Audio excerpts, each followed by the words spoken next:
Hello friends, வணக்கம். Welcome to just chillies. இன்றைக்கி நம்ம சேனலில் பார்க்க போகிறது ஒரு சூப்பரான டேஸ்டியான குட்டீஸ்களுக்கு பிடிச்சமான ஒரு லஞ்ச் பாக்ஸ் ரெசிபிங்க. எப்போவும் சப்பாத்தியாக ஒரே மாதிரி செய்யாமல் இந்த மாதிரி கொஞ்சம் வித்தியாசமாக செஞ்சு கொடுங்க. குட்டீஸ்கெல்லாம் ஒன்று கூட மிச்சம் வைக்காமல் சாப்பிட்டு வருவாங்க. இதில் பன்னீர் வெஜிடபிள்ஸ்லாம் போட்டு பண்ண போகிறோம். ஸோ ப்ரோட்டீன், கால்சியம், விட்டமின்ஸ் எல்லாம் உங்களுக்கு கம்ப்ளீட்டாக ஒரு ஹெல்த்தி மீலாக இருக்கும். இது லஞ்ச் பாக்ஸ்க்குமே கொடுத்து விடலாம். ஈவினிங் ஸ்நாக்ஸாகவுமே நம்ம சாப்பிட்டுக்கலாம். இந்த டேஸ்டியான சீஸியான சப்பாத்தி பன்னீர் டாக்கோஸ் எப்படி செய்கிறதுன்னு பார்க்கலாமா? வீடியோக்குள்ளே போகிறதுக்கு முன்னாடி நம்ம சேனலை இது வரைக்கும் சப்ஸ்கிரைப் பண்ணலன்னா ஜஸ்ட் சில்லிஸ் யூடியூப் சேனலை மறக்காமல் சப்ஸ்கிரைப் பண்ணிக்கோங்க. இப்போ இந்த ரெசிபி பண்ணுறதுக்கு ஒரு அகலமான மிக்சிங் பவுல் எடுத்துக்கோங்க. அதில் 2 கப் கோதுமை மாவு, இதுக்கு தேவையான அளவு கொஞ்சமாக உப்பு சேர்த்து இதை நல்லா கலந்து கொடுத்துடலாம். இது கலந்து கொடுத்ததுக்கப்புறமா தேவையான அளவு தண்ணி கொஞ்சம் கொஞ்சமாக சேர்த்து சப்பாத்திக்கு பிசைஞ்சு வச்சிடலாம். இது பிசைஞ்சதுக்கப்புறமா இதில் ஒரு 2 டீஸ்பூன் எண்ணெய் ஊற்றி மேலே தடவிட்டு அதை அப்படியே மூடி வச்சுருங்க. இருக்கட்டும். நம்ம இது உள்ளே வைக்கிறதுக்கு ஸ்டஃபிங் ரெடி பண்ணிடலாம். இப்போ ஒரு பேனை சூடு பண்ணிக்கோங்க. அதில் 2 டீஸ்பூன் எண்ணெய் சூடானதும் பொடியாக நறுக்குன பூண்டு 1 டேபிள் ஸ்பூன், இஞ்சி 1 டேபிள் ஸ்பூன் சேர்த்துட்டு எண்ணெயில் லைட்டாக வறுத்துக்கலாம். எண்ணெயில் வதக்கினதுக்கப்புறமா இதில் ஒரு மீடியம் சைஸ் வெங்காயம் நீளமாக கட் பண்ணி சேர்த்துட்டு வெங்காயத்தையும் நல்லா வதக்கிக்கலாம். வெங்காயம் லேசாக வதங்கினா போதும். இந்த அளவுக்கு வதங்கினதுக்கப்புறமா இது கூட பொடியாக கட் பண்ண தக்காளி 1 சேர்த்துக்கலாம். சேர்த்துட்டு இதையும் நல்லா வதக்கிக்கலாம். தக்காளி நல்லா வதங்கினதுக்கப்புறமா இப்போ மசாலாலாம் சேர்த்துக்கலாம்.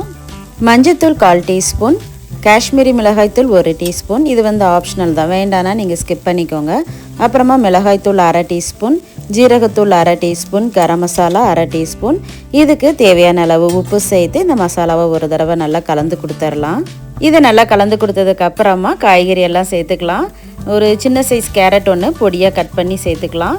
இது கூட பொடியாக நறுக்குன கேப்சிகம் கொஞ்சம், அப்புறமா 1 கப் அளவு பன்னீர் சேர்த்துருக்குறேன். இதுக்கு சின்ன சின்ன பீசஸாக கட் பண்ணி சேர்த்துருக்குறேன்.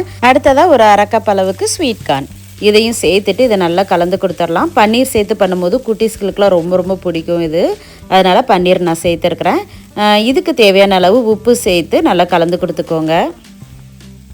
இதை பார்த்தீங்கன்னா ஒரு 2-3 நிமிஷம் இதை குக் பண்ணிக்கிட்டால் போதும். கடைசியாக இதில் கொத்தமல்லி இலை தூவி நம்ம இறக்கிடலாம். ஸ்டஃபிங் ரெடி ஆகிட்டுங்க. அடுத்ததாக நம்ம சப்பாத்திக்கு தேய்ச்சிடலாம். சப்பாத்தி தேய்க்கிறதுக்கு தேவையான அளவு மாவு எடுத்து நம்ம எப்போவுமே சப்பாத்திக்கு தேய்க்கிற மாதிரி தேய்ச்சி வச்சிடலாம்.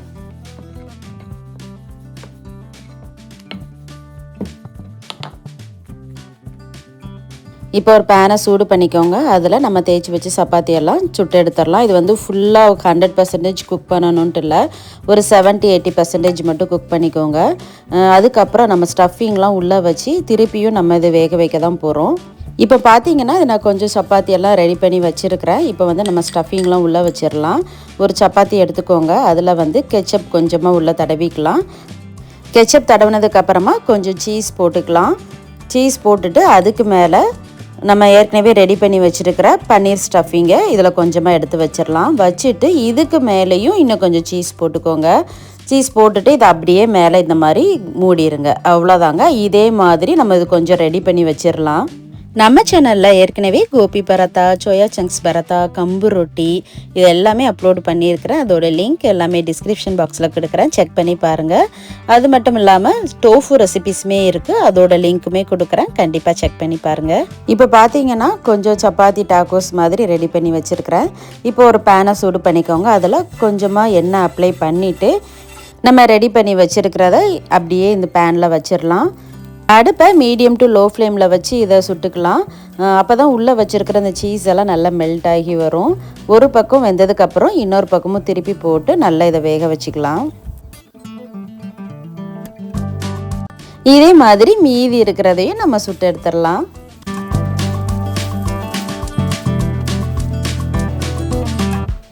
இப்போ பாருங்கள், வீட்லேயே ரொம்ப சிம்பிளாக ஈஸியாக டாக்கோஸ் நம்ம ரெடி பண்ணிட்டோம். பார்க்குறதுக்கு எவ்வளோ சூப்பராக இருக்குது பாருங்கள்.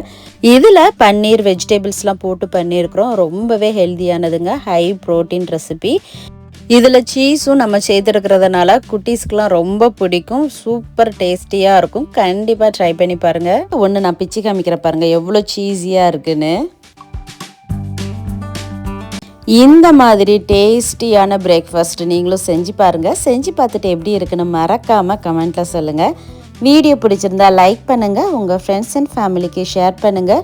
ஜஸ்ட் சில்லிஸ் யூடியூப் சேனலை மறக்காமல் சப்ஸ்கிரைப் பண்ணிக்கோங்க. பக்கத்தில் இருக்கிற பெல் ஐக்கானை ப்ரெஸ் பண்ணிவிட்டு ஆல்ங்கிற ஆப்ஷனை கிளிக் பண்ணிங்கன்னா நான் போடுற வீடியோ உடனே உங்களுக்கு நோட்டிஃபிகேஷனாக வந்துடும்.